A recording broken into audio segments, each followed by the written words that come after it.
آج سے 10 سال پہلے میری اس پہ ویڈیو ریکارڈ ہو چکی ہے. مسئلہ 117A عذاب قبر سے متعلق 10 آیات اور 117B عذاب قبر سے متعلق 17 صحیح الاسناد احادیث اکثر بخاری اور مسلم سے ہیں. اس میں وہ میں نے دونوں کو الگ اس لیے کیا تھا کہ اگر کسی کو حدیث سے کوئی چیڑا ہے تو وہ پہلے والا لیکچر دیکھ لے. اس میں نے قرآن سے مقدمہ کلیئر کیا ہے. مقدمہ یہ ہے کہ قرآن برزخ جو ہے نا ان سین بیریئر کو کہتا ہے اور قبر برزخ میں داخل ہے. اس کی وجہ یہ ہے وَمِن وَرَائِهِمْ بَرْزَخٌ إِلَى يَوْمِ يُبْعَثُونَ، مرنے سے لے کے آخرت کے دن تک برزخ ہے. اب یہ کہنا کہ جی آخرت میں عذاب ہوگا چونکہ حساب و کتاب آخرت میں ہے، تو یہ اصول بھی میں نے ان کا قرآن سے توڑ دیا ہے. قرآن میں تو عذاب کی 4 قسطیں بیان ہوئی ہیں. نمبر 1 دنیا کی زندگی میں سورہ سجدہ میں کہ تمہیں دنیا کی زندگی میں عذاب دیں گے تاکہ آخرت کے پوائنٹ آف ویو سے تم اللہ کی طرف پلٹ آؤ. نمبر 2 جو سورۃ الانعام میں باقی صورتوں میں آیا کہ جو گناہگار ہیں ان کی موت کے وقت ان کے چہروں اور پیٹھوں کے اوپر ہتھوڑے مارتے ہیں فرشتے.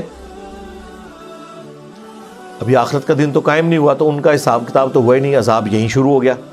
اور تیسری قسط وہ بھی قرآن میں آیا کہ فرعونی صبح و شام آگ پہ پیش کیے جاتے ہیں. اور چوتھی قسط جس کو سارے مانتے ہیں وہ آخرت میں حساب و کتاب کے بعد ہے. یہ جو تیسری قسط ہے نا کہ فرعونی صبح و شام آگ پر پیش کیے جاتے ہیں حالانکہ بھی آخرت قائم نہیں ہوئی، اس کو امام بخاری نے صحیح بخاری میں چیپٹر کی ہیڈنگ بنایا ہے. عذاب قبر کا جو چیپٹر بند ہے نا اس کے اوپر انہوں نے یہ آیت لکھی ہے کہ یہ آیت ثبوت ہے کہ عذاب قبر برحق ہے. قبر اس لیے بولا جاتا ہے کہ عمومی بات ہے. قرآن میں نہیں ہے اماتہ فاقبرہ، انسان مرتا ہے اور اسے قبر ملتی ہے. تو کیا ساروں کو قبر ملتی ہے؟ تو قرآن جھوٹا ہو گیا کیا؟ نعوذ باللہ. نہیں، عموماً قبر ملتی ہے.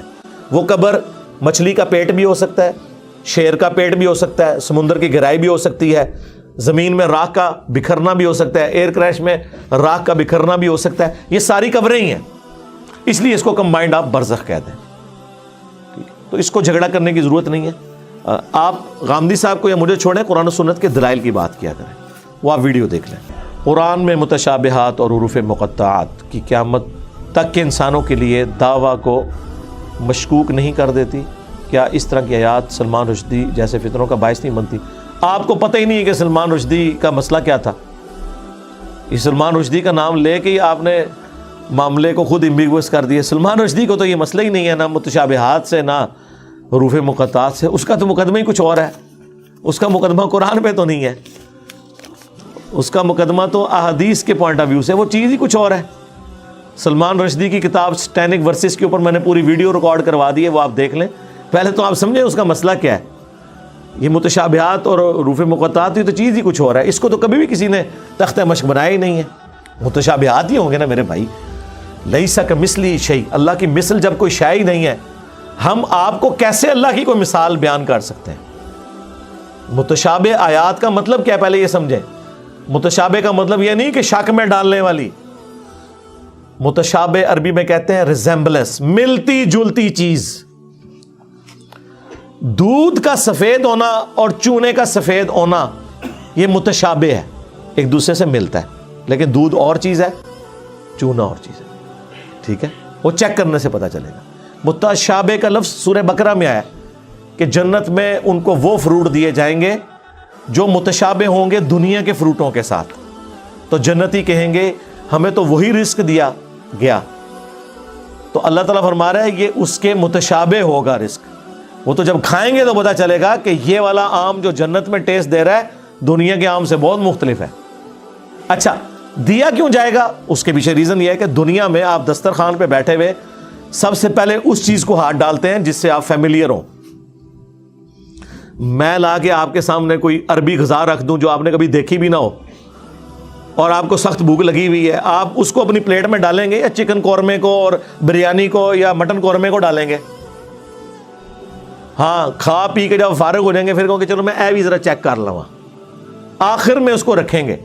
اللہ کو اس بات کا پتا تھا. اللہ کہتا ہے کہ ہم جنت کی ابتدائی مہمان نوازی ان فروٹس کے ساتھ کریں گے جو دنیا میں لوگوں نے دیکھے ہوئے ہوں گے تاکہ انہیں وہ اچھے لگے. اگر جنت میں انار، کیلا، سیب، آم آپ کے سامنے آئے گا تو آپ کو اچھا لگے گا. اگر عجیب و غریب کوئی فروٹ آ گیا آپ کہیں گے ادھر ہی ہے نا، ایک راستے نہیں چلے، میں پہلے وہ کھاواں. جس سے میں فیملیئر ہوں وہ متشابہ ہوگا لیکن اس کا ذائقہ بالکل مختلف. تو آخرت کا دھندلا تصور دینے کے لیے دنیا میں اللہ نے ریزمبلنس والی چیزیں رکھ دی ہیں. حوروں کا تصور دینے کے لیے بیویاں رکھ دیں، حالانکہ زمین آسمان کا فرق ہے. اچھا، آخرت میں اللہ تعالیٰ نے جنت کے فروٹ دنیا میں بھی فروٹ رکھ دیے. پھر اللہ کی جو اپنی صفات ہے، اللہ بھی دیکھتا ہے، ہم بھی دیکھتے ہیں، لیکن ہمارے دیکھنے میں اللہ کے دیکھنے میں فرق ہے. اللہ کا ہاتھ جیسا کہ اس کی شان کے لائق ہے، اور ہمارا ہاتھ ہم یوں بھی نہیں کہہ سکتے، کیونکہ قرآن میں آیا لیس کمثلہ شیء، اللہ کی مثل کوئی شے نہیں ہے. اللہ کا عرش پر استوا فرمانا، ہم اس کے لیے مثال دے ہی نہیں سکتے، جس طرح میں کرسی پہ بیٹھا ہوں، اللہ کی مثل کوئی شے ہی نہیں ہے. ٹھیک ہے، تو یہ ذہن میں رکھیں، یہ متشابہ ہے. تو یہ متشابہات کے بارے میں سورہ آل عمران کی آیت نمبر 7 ہے کہ قرآن کی آیات دو قسم کی ہیں، ایک محکمات ہیں اور وہ ام الکتاب وہی ہیں. قرآن خود کہہ رہا ہے کہ تم نے انہی آیات کو لے کے چلنا ہے. دوسری متشابہات ہے